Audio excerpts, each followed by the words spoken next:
What's up, everyone? This is Xavier, your host, and welcome to the 210 Stockyard. Week 4 is fast approaching, and the Brahmas find themselves in another highly anticipated matchup with their USFL division opponent, the Michigan Panthers. Both teams come into Week 4 with a 2-1 record, and both teams are ranked number 2 in their respective divisions. Week 4, though, will be the first road test for the Michigan Panthers in what should be hostile territory at the Alamo Dome in San Antonio, Texas. So let's take a look at the Brahmas' Week 4 opponent, starting with their quarterback, E.J. Perry. Perry initially played for Boston College, then transferred to Brown, where he finished his collegiate career. In 2001, he won the Bushnell Cup, which is the Ivy League's award for their top offensive player. And in 2022, he received the highest athletic score of all QBs invited to the 2022 NFL Draft. And despite receiving the highest athletic score among all QBs invited, he went unselected and signed as an undrafted free agent to the Jacksonville Jaguars, and is now in his second year with the Michigan Panthers. Through 3 weeks of action, Perry has completed 48 of 76 passes, putting him at a passer completion of 63%, which has him ranked number 6 of the 10 available quarterbacks that have played in the UFL. He averages 7.7 yards per passing attempt, but 12.2 yards per catch, meaning his receivers usually give him about 5 extra yards after the catch. And his longest pass this season has been for 76 yards. Perry is an efficient game manager, though I wouldn't necessarily label him as just that. He can scramble well and can keep plays alive using his feet. He's usually careful with the ball and makes good decisions. He's not necessarily quick, but knows how to identify coverages and is more than capable of tucking and running and getting the job done himself. Michigan's overall offense is dead last at number 8 in the league in passing yards, with a total of 534 yards through the first 3 weeks. They are also tied for last place in passing touchdowns with only 2. San Antonio happens to be number 1 with 7. As careful as Perry is with his decision making, he still comes in with the most interceptions in the league at 3, averaging 1 per game. He also happens to be the second most sacked quarterback in the league with 8. And for reference, the Brahmas' Chase Garbers only has 1 interception on the year and has been sacked 3 times. Perry averages about 178 yards passing per game, and the majority of Michigan's offensive scores have come on the ground, as Michigan's ground game ranks 3rd in the league in rushing with 283 yards, while San Antonio ranks 5th with 215. Michigan, however, is tied for first place in rushing touchdowns with 5, and they average 94 rush yards per game. The Panthers' offense overall ranks 7th of 8th in first downs gained with a total of 46, but they have more success on 3rd and 4th down conversions, as they rank 4th in 3rd down conversions and 3rd in 4th down conversions. Michigan's offense is also the least penalized team in the league, as they have the fewest offensive penalties called against them, averaging only about 3 offensive penalties per game, while San Antonio is tied for the second most with 7 a game.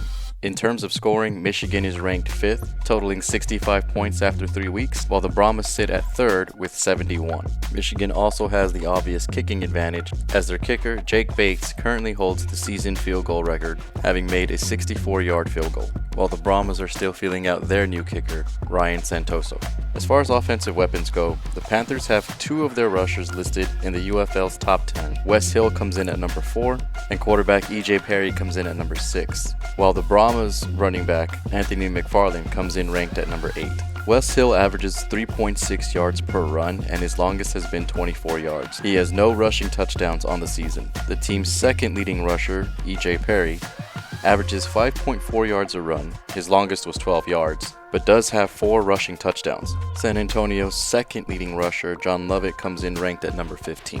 The wide receiver room numbers are much different, and we'll see just how much more different they'll be, with Quentin Dormady now at the helm for the San Antonio Brahmas. Michigan has only 1 wide receiver listed in the UFL's top 20, with Marcus Sims coming in at number 2. Their next leading wide receiver, Trey Quinn, comes in ranked outside of the top 20 at number 23. Marcus Sims has totaled 218 yards for the season and averages 73 yards per game. His average catch is about 24 yards, and his longest was 76. He also has 2 touchdowns. The Brahmas, though, on paper have been a more pass-heavy team, utilizing offensive coordinator A.J. Smith's run-and-shoot offense, with 3 wide receivers listed in the top 10. Jontre Kirkland comes in ranked number 6, Marquez Stevenson comes in ranked at number 7, and tight end Cody Latimer comes in ranked number 8, as the Brahmas tend to spread the ball more amongst all of their weapons instead of utilizing just one or two. On the defensive side, it's my opinion that both defenses come in just about evenly matched, with San Antonio having 3 players in the top 10 in tackles. Jordan Mosley comes in at number 1 with 26 tackles,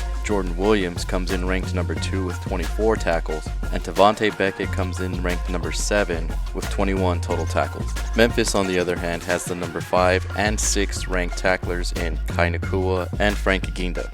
Nakua, though, is my X factor on defense. He has a total of 22 tackles, 1 sack, 1 interception, and 2 pass breakups on the season. As a whole, the Brahmas defense comes in ranked number 2, while Michigan's comes in ranked at number 3. The Brahmas come in ranked number 2 in tackles for loss yardage with a total of 70, while Michigan ranks 5th with a total of 47. San Antonio also happens to be 2nd in sacks, totaling 9, while Michigan comes in at number 4, totaling 5. San Antonio's defense does allow fewer rushing yards and passing yards per game, but just barely. In each category, it's only a difference of 3 to 5 yards. The difference on defense may come down to discipline, as Michigan has totaled 4 penalties on defense throughout the season, and San Antonio has a total of 11, making them the highest penalized defense in the league. Michigan only allows their opponents to convert 34% of the time on third down, while San Antonio allows 40% of their third downs to be converted.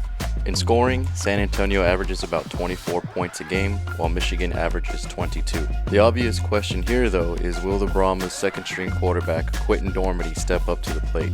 San Antonio's QB1 Chase Garbers is now out for the season with a broken wrist on his non-throwing hand, and after 3 weeks was already one of the top contenders for offensive MVP. Dormady, however, is no stranger to stepping in and having to take over, and has a highly touted chemistry already developed with star tight end Cody Latimer and backup wide receiver KD Cannon. Dormady does have a strong arm and tends to have longer passes, but he also happens to take more risk and can average more interceptions than Garbers did. Like Perry, though, Dormady does possess the ability to recognize when it's time to tuck and run and can very much keep plays alive with his legs. Will Michigan continue to rely on their ground game versus their passing game? Will the ailing Brahmas defense be able to put pressure on EJ Perry and shut down Michigan's number 1 target, Marcus Sims? Can the Brahmas D-line contain EJ Perry when it's time for him to take off? How will the Panthers fare in their first game away from home? And will the Panthers defense be able to contain the variety of weapons that the Brahmas possess? We'll find out on Saturday, April the 20th, as San Antonio attempts to hotbox the Dome and choke out the Panthers. Let me know your thoughts. Who do you think will take this matchup? Do you think the injuries and replacements will have a big role? Please like and subscribe if you're enjoying the content and want to see more. Hit the notification tab to be alerted anytime I have a new video out. As always, thanks for watching and listening. Horns forward, and stay tuned for more episodes of the 210 Stockyard.